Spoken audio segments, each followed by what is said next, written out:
l'évangile, cette bonne nouvelle, c'est la bonne nouvelle du royaume de Dieu. C'est la bonne nouvelle du royaume de Dieu.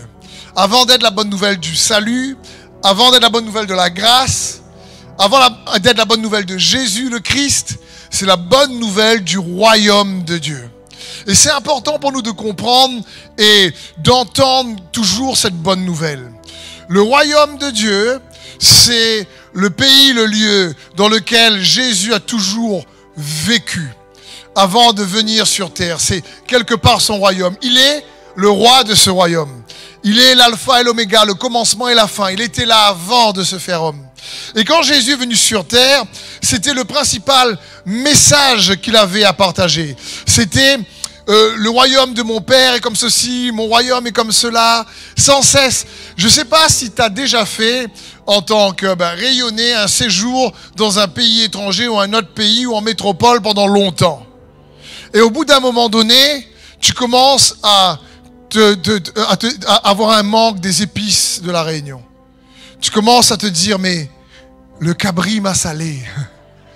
Tu commences à penser au rogaille saucisse. Donc pour nos amis qui nous regardent en métropole, je vous invite à venir déguster à la Réunion après le Covid, si vous voulez. Et on voit, tu commences à penser réellement aux épices, aux odeurs de ton pays, et tu cherches. On a vécu il y a quelques années de cela, 1 an en Afrique du Sud, et au bout d'un moment donné, je me suis dit, il faut trouver des épices qui ressemblent plus aux épices qu'on trouve à la Réunion pour essayer de faire un curry quand même. Mais c'était difficile. Et je me dis, vous imaginez, Jésus qui de toute éternité a toujours habité dans le royaume de Dieu, son Père, son royaume, qui se fait homme et pendant une 30aine d'années vient habiter dans un monde contaminé, corrompu par le péché. Il est limité dans la chair. Et j'imagine constamment comment il devait penser à son pays, à sa nation. Et il n'a pas cessé dans les évangiles de dire, mais c'est la bonne nouvelle de mon royaume que je viens vous partager. C'est un royaume qui n'est pas limité par les mêmes limites que le vôtre. C'est ce royaume-là que je veux que vous puissiez recevoir. C'est ça que je suis venu vous donner et vous offrir. Parce que Jésus pensait toujours à son royaume. Et Jésus était un peu, si vous préférez, comme Superman. Dire Superman, quand vous regardez Superman, il n'est pas limité par les limites de ce monde-ci. Il vole, franchement, il est fort. Bon, il a un problème avec la colère, il a besoin de l'aide de Jésus là-dessus. Mais Superman, il n'est pas limité par les limites de ce monde. Comme Jésus n'était pas limité par les limites de ce monde.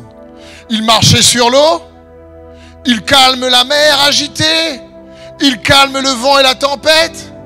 Il se déplaçait d'un endroit à l'autre, des fois, tu ne sais pas comment. Je veux dire, il y a une foule qui a besoin à manger, il y a 2 pains, il y a 5 pains et 2 poissons. Il n'est pas limité par la limite de ce monde. Il multiplie le pain, il multiplie les poissons. Il y a des morts, il les ressuscite. Il y a des malades, il les guérit. Bref, Jésus n'était vraiment pas limité par ce monde-ci. C'est pour ça qu'il a dit qu'il était dans le monde et qu'il n'était pas du monde. Et ce royaume-là, donc, il essayait constamment de le partager à ses disciples.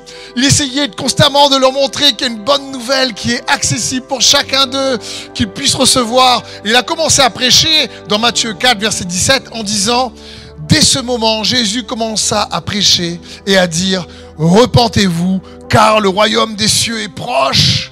Il est en train de dire, mais c'est proche de chacun d'entre vous, il n'est pas loin. C'est une réalité dont vous avez besoin, qui va venir vraiment étendre les limites qui vous limitent dans ce monde. Et si vous croyez en moi, le roi de ce royaume, vous pourrez avoir accès par le moyen de la foi. Parce que c'est pour ça également qu'il nous a demandé de prier le Notre Père. Notre Père qui es aux cieux, que ton nom soit sanctifié, que ton règne vienne sur la terre comme il est au ciel. Il veut que son règne vienne dans ta vie, comme l'a prévu dans les cieux. C'est son cœur. Et comprenons bien, son règne, c'est un royaume qui contient la justice, la paix et la joie par le Saint-Esprit. C'est un royaume qui consiste en avoir une vie juste Et cette manière juste de vivre et de penser et de croire te remplit de paix malgré l'adversité et les difficultés. Et te permet de vivre une vie réellement soutenue par la force de sa joie.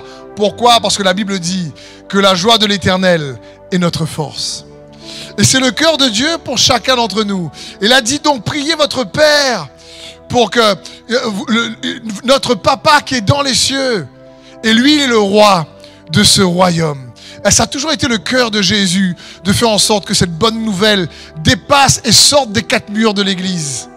Que cette bonne nouvelle sorte, dépasse juste l'église et ses murs, parce que l'église ce n'est pas le bâtiment. L'église c'est vous. L'église c'est toi, c'est nous sommes son temple. Et il désire répandre cette bonne nouvelle du royaume qui est en nous. Là, le royaume ne vient pas de manière à frapper la vue. Il n'est pas, on ne dira pas il est ici ou il est là, car il est en vous, il est au milieu de vous. Et il désire que nous puissions réaliser que ce royaume est en nous pour le faire sortir au travers de nous. C'est dans ce sens, par exemple, que la parole de Dieu dit « Travaillez à votre salut ». La parole de Dieu ne dit pas « Travaillez pour votre salut ». Parce que le salut, c'est lui qui donne. Mais ce salut est en nous. Et on doit le travailler pour le manifester au travers d'entre nous, au travers de nous. Et c'est pareil pour la bonne nouvelle du royaume de Dieu. Et je crois, frères et sœurs, que le Saint-Esprit est impatient de voir ce royaume manifesté au travers de son peuple que nous sommes, en dehors des quatre murs de l'église. Pas uniquement dans l'église, mais en dehors des quatre murs de l'église.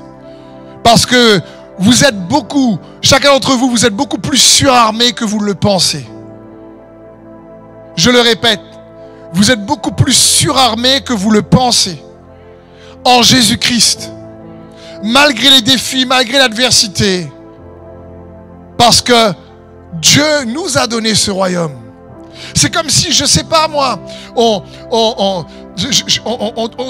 t'explique comment conduire une voiture, tu passes le code, tu passes le permis, et franchement, on te donne jamais les clés pour conduire un véhicule.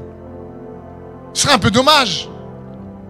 Et on ne peut pas juste partager la bonne nouvelle, recevoir le Saint-Esprit et ne pas avoir ces clés-là qui libèrent l'autorité de son règne dans nos vies. C'est pas ce qu'il veut. Il est mort et ressuscité pour cela.